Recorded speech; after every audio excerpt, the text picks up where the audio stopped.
Seja bem-vindo a mais um vídeo do Ciclo do Medo, onde cada história é mais sombria do que a última e cada mistério leva você mais fundo nas trevas.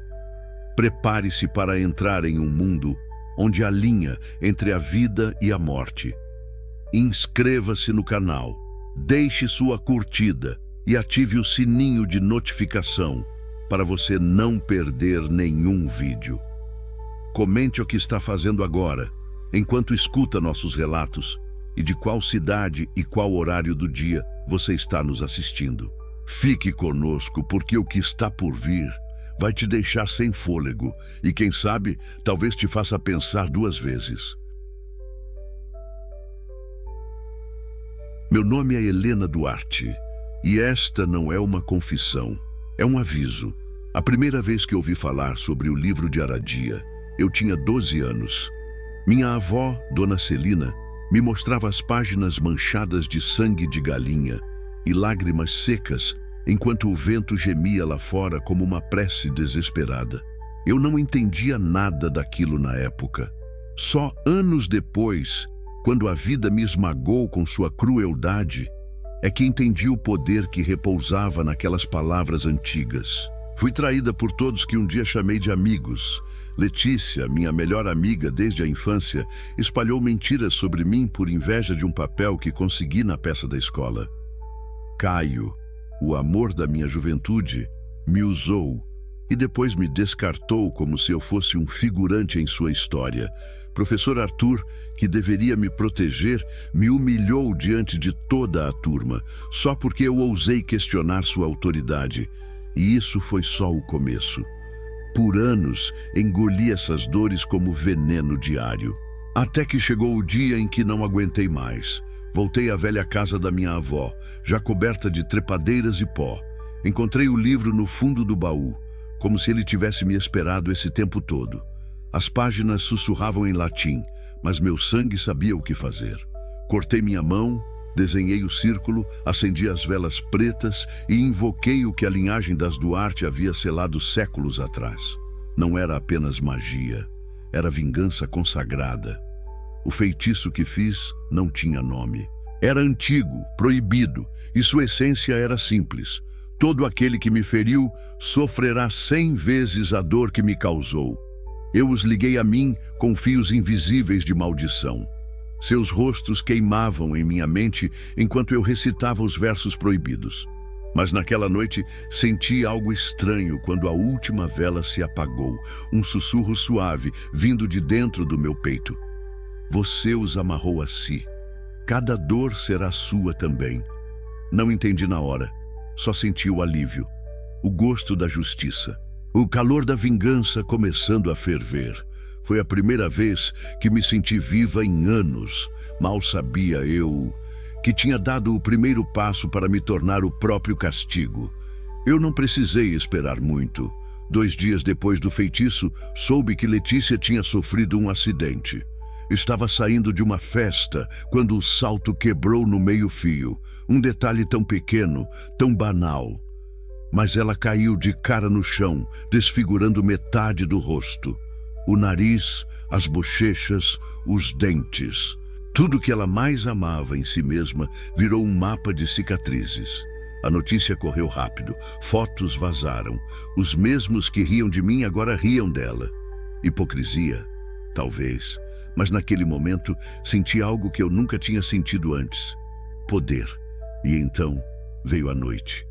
E com ela, a dor. Começou como uma ardência no meu rosto, como se formigas caminhassem por baixo da pele. Depois virou coceira.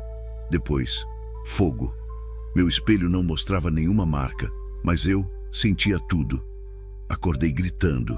A mesma dor que Letícia estava sentindo no hospital, eu também sentia em carne viva. Era o preço do elo. No dia seguinte, Caio perdeu tudo em uma aposta idiota. Dinheiro, carro, até o apartamento. Soube que ficou com uma dívida enorme com uns tipos perigosos. Foi humilhado publicamente, escorraçado como um cachorro sujo do mundo que tanto amava ostentar. E à noite, de novo, Meu peito parecia que ia explodir. Era como se algo estivesse sendo arrancado de mim. Meu coração batia fora de ritmo. Minhas mãos tremiam e por um instante eu senti medo. Mas o medo passou, porque algo em mim começava a se acostumar com a dor. Algo dentro de mim gostava daquilo. Eu estava pagando um preço, sim, mas estava cobrando outro muito maior. Com o tempo entendi que quanto mais forte era minha emoção ao lançar a maldição, mais doloroso era o retorno. Mas eu não ia parar. Não agora. Ainda havia mais nomes naquela lista. E eu já tinha começado algo que não podia mais ser desfeito. Não demorou para o próximo nome ser marcado. Professor Arthur Brandão. Ele me ridicularizou durante uma apresentação. Riu da minha insegurança. E ainda teve o prazer sádico de me reprovar, mesmo sabendo que eu precisava daquela nota para manter minha bolsa de estudos. Anos se passaram, mas a humilhação ainda era uma ferida aberta em mim. Dessa vez, eu fui mais cuidadosa. Desenhei os símbolos com sangue de corvo, como mandava um capítulo oculto do livro de Aradia. Coloquei o nome dele dentro de um frasco com espinhos e cera preta derretida, enquanto recitava o encantamento sob a lua minguante. Eu queria que ele sentisse medo, não dor física, medo puro, paralisante. 3 noites depois, recebi a notícia de que o professor Arthur havia surtado em plena sala de aula. Começou a gritar que estava sendo seguido por sombras, que ouvia vozes vindo das paredes. Disseram que ele se trancou em casa, cobriu os espelhos e vive apagando as luzes. Um colapso psicológico completo e, claro, naquela mesma noite, o preço caiu sobre mim como uma tempestade. As luzes do meu apartamento começaram a piscar. Senti algo me observando, mesmo estando sozinha. Quando fechei os olhos para dormir, vi o rosto dele. Os olhos esbugalhados, o suor descendo, os lábios tremendo de terror. E o medo passou para mim. Na madrugada, acordei gritando. Um sussurro gelado percorreu minha espinha. O que você lança, você sustenta. Era a 3ª vez que aquela voz me visitava. Sempre que um castigo era realizado, ela voltava, sempre com uma nova sentença. Mas eu já não temia tanto. Cada dor, cada delírio, cada sensação estranha era também uma prova de que estava funcionando. Comecei a escrever uma lista. Nomes que eu já não lembrava com tanta clareza, mas que de alguma forma me machucaram. Aquele colega da faculdade que me trancou no laboratório e riu. A prima que espalhou que eu praticava coisas estranhas. O chefe que me assediou e depois me demitiu quando não cedi. Cada um deles, um por um. Eu os escrevi com sangue e terra e enterrei a lista aos pés de uma figueira morta. Eu não era mais apenas uma mulher ferida. Eu estava me tornando um instrumento da justiça ancestral. Mas a cada nome riscado, eu perdia algo. Dormia menos, comia pouco. Meu reflexo começava a me olhar de volta com olhos que não pareciam mais os meus. E mesmo assim eu não parei. Porque no fundo, eu queria ver o mundo arder, comigo dentro dele se fosse preciso. Os sonhos começaram. No início, eram fragmentos confusos. Florestas escuras, olhos brilhando no breu, risos de vozes que pareciam infantis, mas com um tom de deboche perverso. Depois vieram os símbolos. Alguns iguais aos do livro de Aradia, outros completamente novos. Eles apareciam em paredes, nas nuvens, até na espuma do café. Comecei a desenhá-los automaticamente, como se minha mão não fosse minha. E então uma coisa estranha aconteceu. Meu cheiro mudou. Sim, eu sei como isso soa. Loucura. Mas eu sentia. Não era perfume, nem suor. Era como terra molhada com ferro, como cemitério depois da chuva. As pessoas no metrô começaram a se afastar de mim sem saber por quê. Eu percebia seus olhares desconfortáveis. Crianças choravam quando me viam. E pela primeira vez, desde que comecei minha vingança, eu não senti satisfação. Senti solidão. Comecei a olhar para minha lista com outro tipo de peso. Ainda haviam nomes, muitos. Cláudio Moreira, o chefe que tentou me comprar com promessas de promoção em troca de silêncio. Priscila Duarte, minha prima, a que ria da minha solidão, que me chamava de bruxa esquisita nas festas de família, mesmo quando eu ainda me esforçava para pertencer. E Lucas, o amigo que nunca foi amigo, que me virou as costas quando eu mais precisava. Esses três seriam os próximos. Mas uma voz interna hesitou. Naquela noite, quando sentei no chão do círculo mágico e segurei a vela negra, minha mão tremeu. Havia uma parte de mim enterrada sob camadas de ódio que ainda lembrava quem eu fui. Só que então, algo me respondeu. O fogo da vela se apagou sozinho. E do centro do círculo, a fumaça tomou forma. A minha forma. Uma silhueta idêntica a mim, mas com olhos vazios e um sorriso feito de dentes demais. Ela sussurrou: "Você é só a porta. Eu sou o que passa por ela." E depois sumiu. Desde aquela noite, minha pele coça, como se algo debaixo dela quisesse sair. Minhas unhas estão mais escuras. Meus olhos às vezes brilham levemente no escuro. Já vi isso no espelho. Não é reflexo, é real. Mas eu ainda continuo, porque parar agora seria aceitar que tudo o que fiz foi em vão. E eu já fui longe demais para ser perdoada. Talvez eu não queira perdão, talvez eu só queira que todos sintam o que eu senti. E se para isso eu tiver que abrir a porta por completo, então que assim seja. Quando comecei, jurei para mim mesma que jamais machucaria inocentes, que cada nome riscado seria de alguém que realmente me feriu. Cada castigo, uma restituição, um equilíbrio, mentiras que contei para sobreviver à culpa. Na semana passada, me sentei diante da figueira morta com 3 novos nomes: Cláudio, Priscila, Lucas. Não pensei 2 vezes. Fiz o encantamento. Recitei os versos com a língua presa de raiva. No final, sorri com a certeza de que a justiça mais uma vez seria feita. No dia seguinte, soube que Cláudio teve um ataque de pânico em meio a uma reunião da empresa. Caiu de joelhos gritando que a sombra estava dentro dele. Foi demitido no mesmo dia. Desacreditado, envergonhado. A reputação que ele construiu, às custas do silêncio de mulheres como eu, desabou. Priscila foi picada por um enxame de vespas enquanto passeava com o cachorro no parque. Sobreviveu, mas ficou coberta de marcas. Disse que sentiu como se a natureza a odiasse. E Lucas foi diferente. Ele apareceu na minha porta. "Helena", ele disse com olhos marejados, "eu sonhei com você. Você estava cercada de fogo e sombras e me chamava pelo nome." Eu acordei chorando. E não sei porquê, mas senti que precisava te ver. Ele ainda se importava, ainda me via como humana.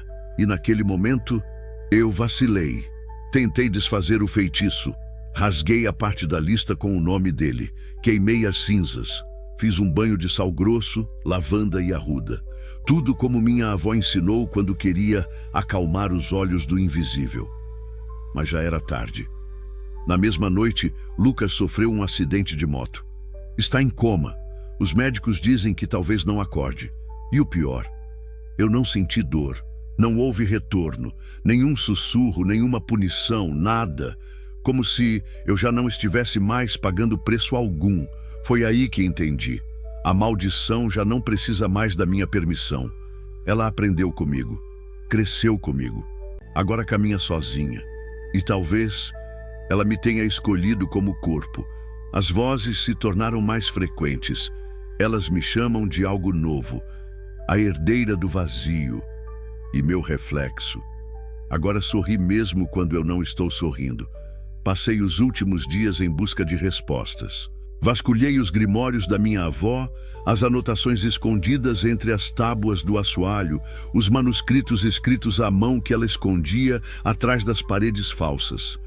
Encontrei uma passagem, uma só, escrita com pressa, quase apagada.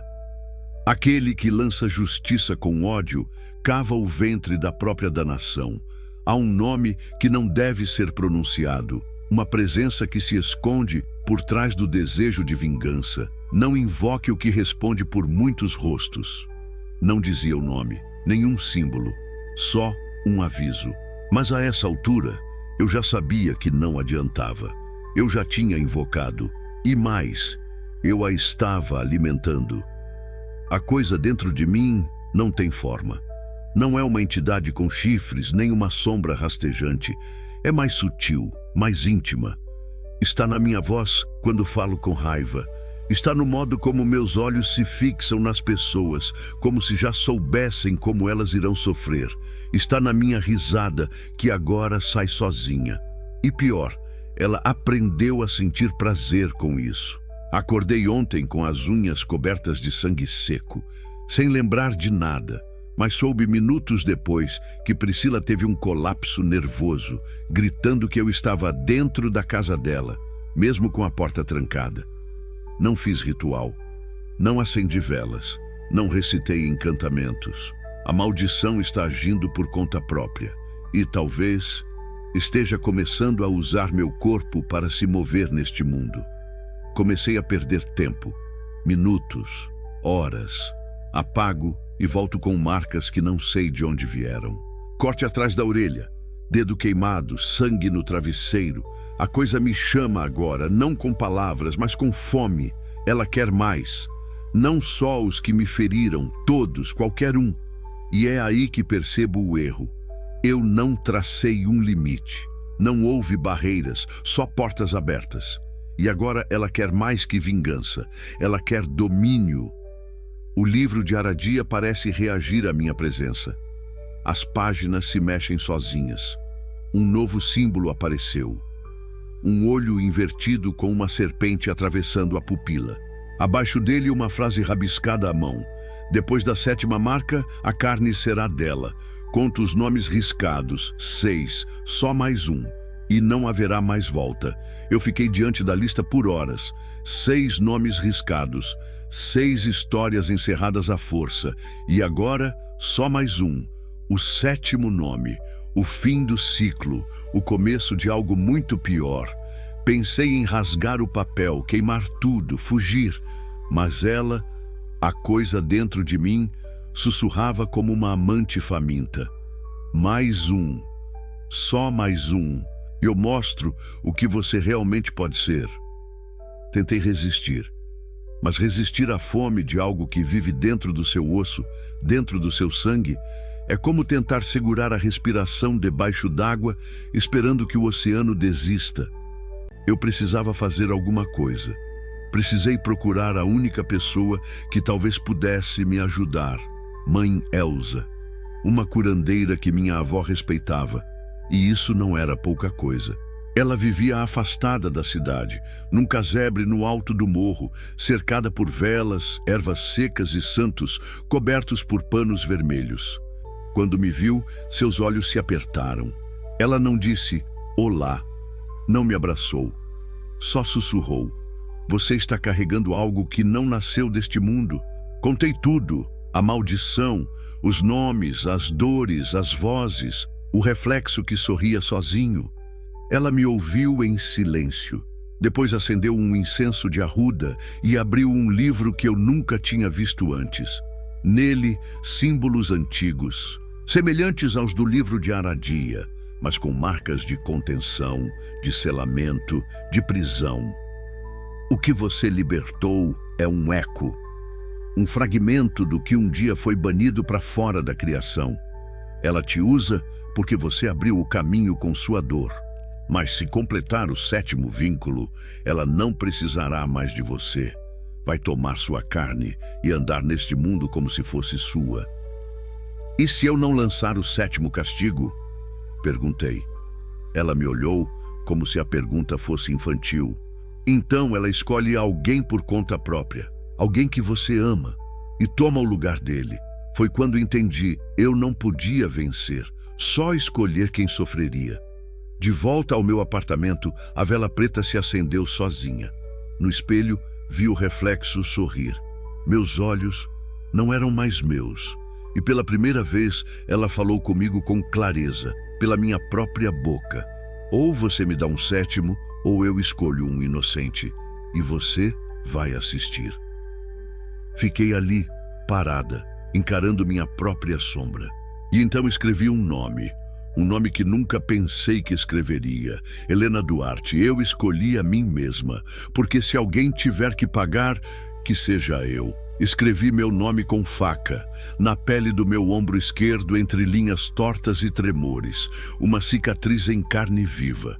Eu queria marcar o 7º nome com dor, com sangue, com entrega. Queria que ela visse que eu entendia, que eu aceitava pagar o preço inteiro, sozinha. O ritual era simples. Um espelho negro, 7 velas, a oferenda de sangue. E um nome, o meu. Recitei o encantamento ao contrário. Reverti cada verso do feitiço original, como ensinava o manuscrito que mãe Elsa me deu. Senti a força rasgar minhas costelas por dentro. Senti a presença hesitar. Por um segundo, achei que ia funcionar, mas foi só um segundo. O espelho estalou. Uma rachadura cortou meu reflexo em 2, e dela surgiu o outro eu, mais nítida agora, mais sólida, mais real, pele pálida, olhos pretos e um sorriso feito de ausência. Ela me olhou com pena, como quem vê uma criança tentando fechar uma porta que já foi arrombada. Você acha que pode se dar como oferta? Você acha que eu quero uma alma que já me pertence? Ela estendeu a mão para mim. Eu quis correr, mas não consegui. Você já é minha, Helena, desde o primeiro nome, desde a primeira palavra dita com ódio. O 7º não pode ser você, porque você é a porta, e a porta não se fecha sozinha. A chama das velas se apagou de uma vez. E então eu vi. Ela se virou e apontou para outra pessoa, alguém que eu nem lembrava mais, Daniel Rocha, meu antigo colega da escola de teatro, o único que me defendeu quando todos me atacavam, a única pessoa que talvez me tivesse amado de verdade. Ela o escolheu como o 7º. Acordei no chão, com o corpo frio e sujo de sangue seco. A marca no ombro tinha sumido. Em seu lugar, uma marca de dedos, como se mãos invisíveis tivessem me segurado com força absurda. E o nome dele estava na lista. Mesmo que eu não o tivesse escrito, mesmo que eu não quisesse, ela escreveu por mim, e o 7º castigo já havia começado. Corri como quem foge de um incêndio dentro do próprio peito. Daniel morava longe, um bairro afastado, daqueles onde o silêncio pesa. Liguei para ele dezenas de vezes, mas nenhuma chamada completava. Como se algo já tivesse posto um véu entre nós.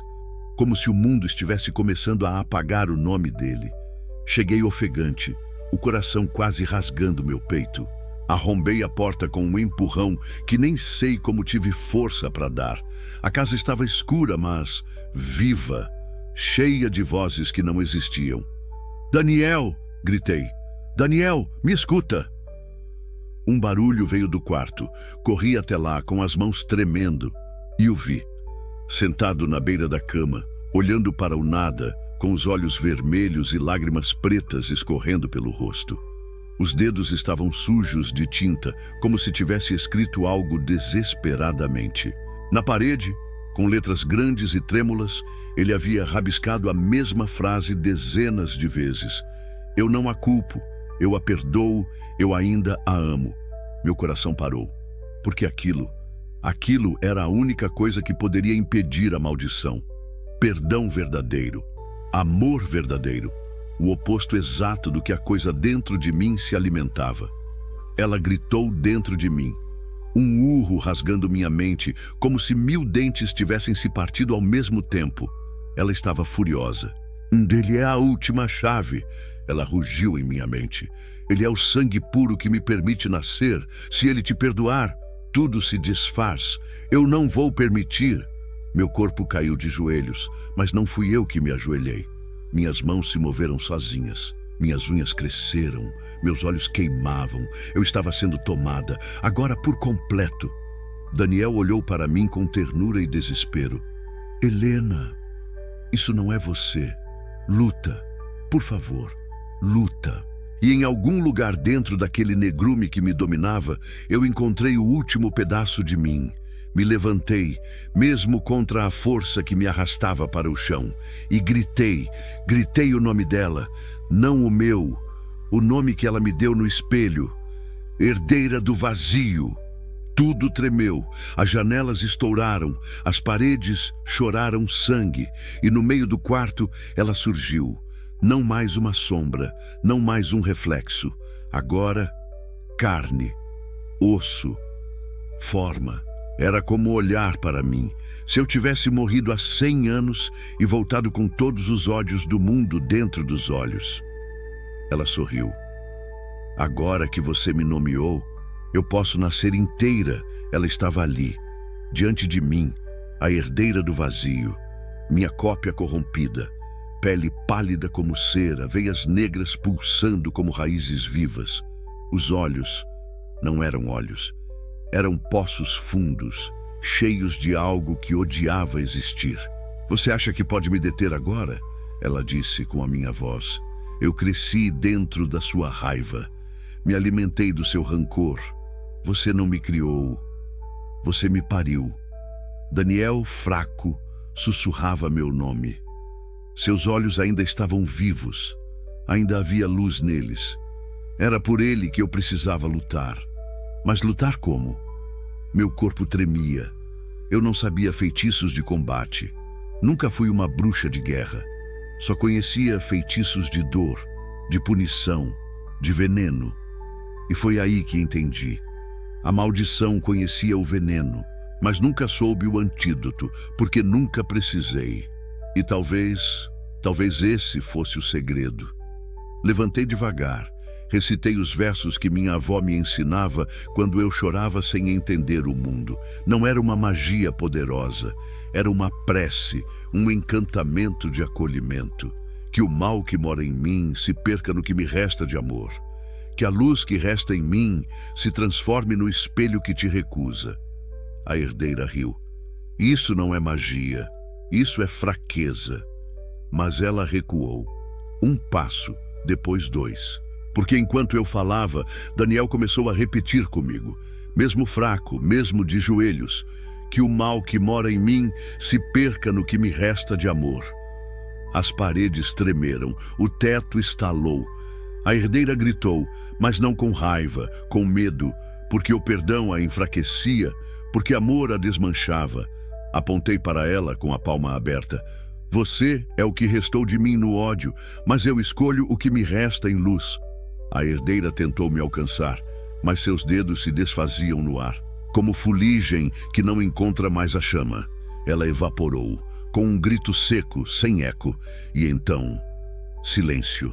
Daniel caiu no chão. Eu o segurei antes que sua cabeça batesse. Ele ainda respirava, ainda estava ali. E eu também estava, mas não inteira. Senti algo dentro de mim morrer. Não a maldição, mas o que eu tinha perdido ao deixá-la entrar. Uma parte da minha alma ficou para sempre rachada, mas pela primeira vez em muito tempo, eu chorei não de dor, mas de alívio. Depois que tudo terminou, esperei que alguma paz viesse. Ela não veio. Não houve raios de sol entrando pela janela, nem anjos cantando, nem uma sensação de vitória. Só o peso vazio do silêncio e o cheiro de ferro seco nas minhas mãos. Daniel dormiu por 2 dias. O corpo dele estava exausto, mas a mente ainda intacta, ainda pura. Eu, por outro lado, acordei diferente. O espelho do banheiro me mostrou o que sobrou de mim. Meus olhos eram os mesmos, mas sem o mesmo brilho. Minha pele estava mais fria, e na minha língua, quando me calei, ainda escorriam palavras que não eram minhas. Tentei me afastar de Daniel. Ele não merecia carregar a sombra do que eu fui. Mas ele acordou, me viu sentada no chão do corredor e apenas disse: "Você voltou." Chorei. Pela milésima vez, mas pela primeira vez com a sensação de que talvez ainda houvesse algo em mim que valia a pena ser salvo. Nos dias que se seguiram, enterrei o livro de Aradia. Usei os rituais de selamento que Mãe Elsa me ensinou, com sangue, terra e carvão. O livro gritou, literalmente gritou, como se não quisesse ser enterrado, como se ainda tivesse fome. Mas eu sussurrei um nome, o nome que ela usava, Herdeira do Vazio, e o solo tremeu. Depois, silenciou. Mãe Elsa apareceu no terceiro dia. Trouxe comigo um colar feito com dentes de serpente e raízes de mandrágora, para manter o que sobrou dela longe. Porque sim, minha filha, você venceu. Mas nunca se vence completamente uma maldição. Só se sobrevive a ela. Me olhou nos olhos. E agora vem o pior. Você vai ter que se perdoar. E é isso que venho tentando fazer desde então. Uma parte de mim ainda acorda no meio da noite, jurando ter ouvido o som de unhas arranhando o espelho. Às vezes vejo vultos. Às vezes sorrio com um canto da boca que não era para sorrir. Mas sigo aqui, viva, marcada, mas tentando. Durante dias evitei, mas os nomes, eles continuavam ecoando. Cada vez que eu fechava os olhos, via a lista. Laura Nogueira, Otávio Silva, Rafaela Martins, Sérgio Andrade, Marina Falcão, Vinícius Brandão, Daniel Rocha. 7 nomes, 7 vidas tocadas pela maldição, 6 que pagaram com dor, 1 que quase pagou com a alma. Agora era minha hora de encarar cada um deles. Comecei por Laura. Ela havia morrido num incêndio misterioso no teatro, onde me ridicularizou publicamente.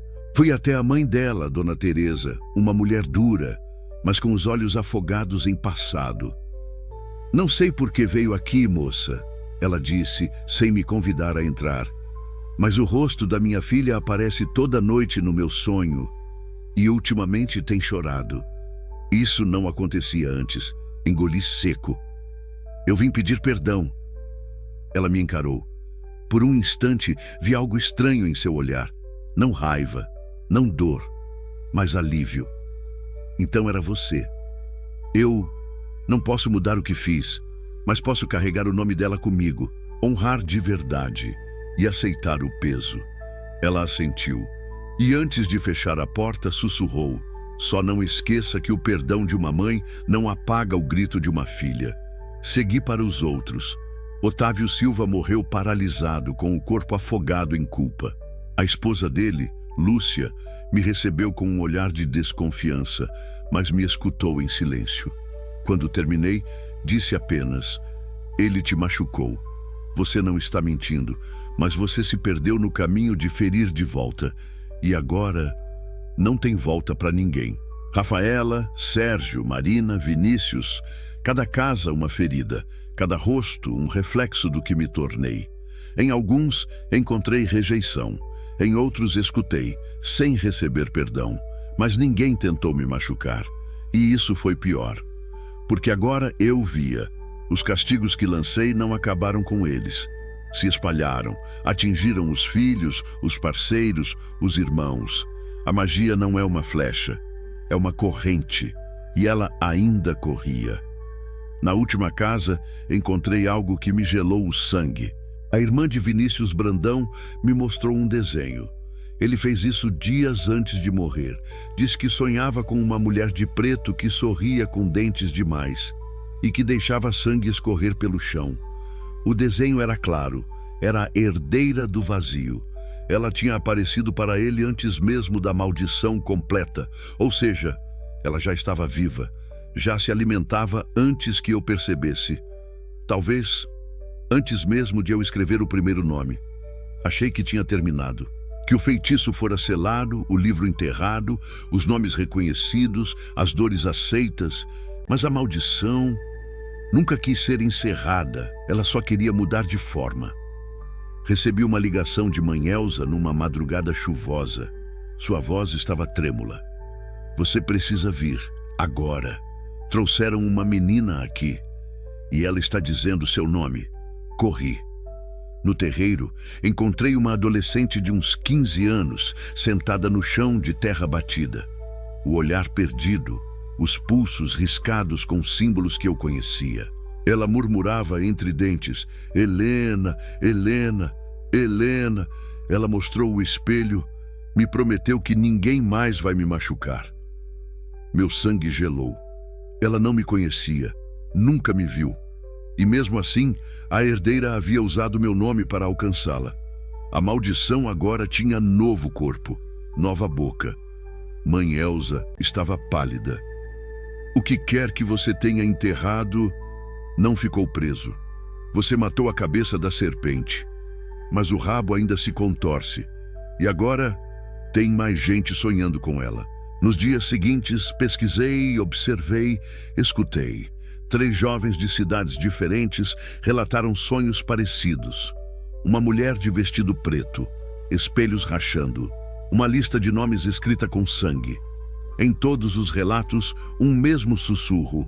Ela falhou. Você será melhor. A herdeira agora recrutava. Não precisava mais de mim. Mas o que ela esqueceu é que agora eu sabia.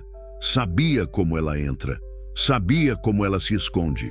Sabia os sinais. Sabia onde cortar antes que a raiz cresça. E acima de tudo, agora eu não estava mais sozinha. Daniel se juntou a mim. Mãe Elsa também. Não somos caçadores. Não somos heróis. Mas somos sobreviventes.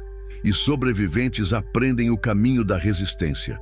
Comecei a viajar, uma cidade por mês, um caso por vez. Toda vez que ouço falar de um espelho trincado, de um nome queimada numa parede, de um sussurro vindo do nada, eu vou. Porque a herdeira achou que tinha vencido, mas ela me fez esquecer o que eu era antes do ódio. E agora eu lembro. Eu era a filha da raiz, a neta da terra, a mulher que sobrevive ao próprio veneno. O nome dela era Clara Medeiros, 16 anos, estudante, filha única, mãe alcoólatra, pai ausente, escola infernal. Ela não precisou ser seduzida pela herdeira. Ela a chamou. A história chegou a mim por meio de uma benzedeira de interior. Falou de uma garota que havia sido vista conversando com o próprio reflexo, que riscara símbolos no chão da escola, que tinha um caderno cheio de nomes. Quando vi os desenhos, gelei. Era a minha caligrafia, mas não feita por mim, feita por ela, como se a herdeira tivesse deixado minha mão como molde para continuar escrevendo. Fui até Clara, fingi ser uma terapeuta social. Ela me deixou entrar, tão jovem, tão frágil, mas os olhos dela não eram de menina. Havia algo ali. Algo antigo. Você é a original, ela disse, sem que eu me apresentasse. A primeira porta, a que teve medo. Eu não tenho. Tentei tocar sua mão. Ela riu. Você quer salvar alguém que já se afogou por vontade própria? Mostrou o espelho que guardava no armário, rachado, com sangue seco nos cantos. Ali dentro, a herdeira me olhou, não como inimiga, como rejeição. A diferença entre nós, Clara disse, é que eu não pedi perdão, eu pedi mais poder. Ela recitou um nome, um que nem eu conhecia. A sala tremeu, as paredes escureceram. E ali, no meio da fumaça, a herdeira tomou corpo, mas dessa vez não usando ninguém. Ela veio por vontade própria. Era diferente, mais sólida, mais completa, mais viva, porque agora ela tinha 2 portas abertas. Ela e Clara se entrelaçaram, como 2 raízes que crescem no mesmo corpo, riram, em uníssono, e eu percebi. Essa não era uma batalha que se podia vencer com luz. Clara havia aceitado a maldição, com amor, com devoção, e isso tornava tudo muito, muito pior. Mas havia uma chance, porque por mais que Clara amasse a herdeira, ela ainda era humana, e todo humano sangra por algo. Agora eu sabia o que precisava fazer, Mas para isso, eu teria que fazer o que jurei nunca mais repetir. Voltar ao livro de Aradia. Enterrado, silenciado, mas não morto. Voltei ao lugar onde enterrei o livro de Aradia. A noite estava seca, sem vento. O silêncio me odiava. Desenterrei com as mãos. Senti cada dedo queimar ao tocar a capa. O livro estava vivo, mais vivo do que nunca. Abri na última página, aquela que nunca tive coragem de ler. Para selar o vazio, é preciso ser maior que ele. Mas para ser maior, é preciso se tornar espelho. Aceite a escuridão, beije o fundo, e que sua alma não volte jamais. Era um ritual de selamento definitivo, mas não havia retorno. Eu precisava me tornar recipiente, ser o vaso da maldição, conter nela tudo que ainda pulsava e depois me fechar para sempre. Me preparei. Daniel tentou me impedir. Você já pagou demais, Helena. Não por tudo, respondi. E fui até Clara. Ela me esperava, com a herdeira ao lado. Não havia mais diferença entre as duas. Mesma fala, mesmo olhar, mesma fome. Veio morrer? Ela perguntou. Vim levar você comigo. Antes que elas reagissem, comecei o cântico. Palavras antigas, imundas, fortes. O chão rachou. O ar ficou pesado. Espelhos explodiram nos cômodos. A herdeira tentou escapar, mas eu era o feitiço agora. Segurei a mão de Clara. Você ainda pode sair, garota. Ela chorava, mas não largava minha mão. Eu não quero mais sentir nada. E então a entendi. Ela não amava o mal, ela só odiava existir. Então levei tudo, a dor, o vazio, o ódio, a herdeira. Enfiei nela tudo o que havia me consumido antes e fechei a porta de dentro. Uma explosão de luz negra, silêncio. E depois, nada. Quando abri os olhos, Clara estava desacordada, sozinha. A herdeira havia sumido. Mas eu não era mais Helena. Eu sentia a coisa presa dentro de mim, enjaulada, pulsando, como um coração que não era meu. Agora, eu era o selo. Eu ando, eu respiro, eu converso. Mas há algo olhando por trás dos meus olhos. Daniel me visita, Mãe Elsa reza por mim. Mas eles sabem que se um dia eu chorar sangue ou sorrir com dentes demais, eles terão que me enterrar vivos. Porque essa é a verdade das maldições. Elas não morrem, elas se transferem e só o amor é frágil o bastante para segurá-las. Mas eu ainda estou aqui e enquanto eu resistir, ela não vence. Se você curtiu esse vídeo, não esquece de deixar o seu like e se inscrever no canal. Isso ajuda demais a gente a continuar trazendo mais conteúdos incríveis para você. E claro, ativa o sininho para não perder nenhuma novidade por aqui. Na sua tela estão aparecendo outros vídeos com histórias que vão te prender do começo ao fim. Escolhe um deles e continua maratonando com a gente. Muito obrigado por assistir e até o próximo vídeo.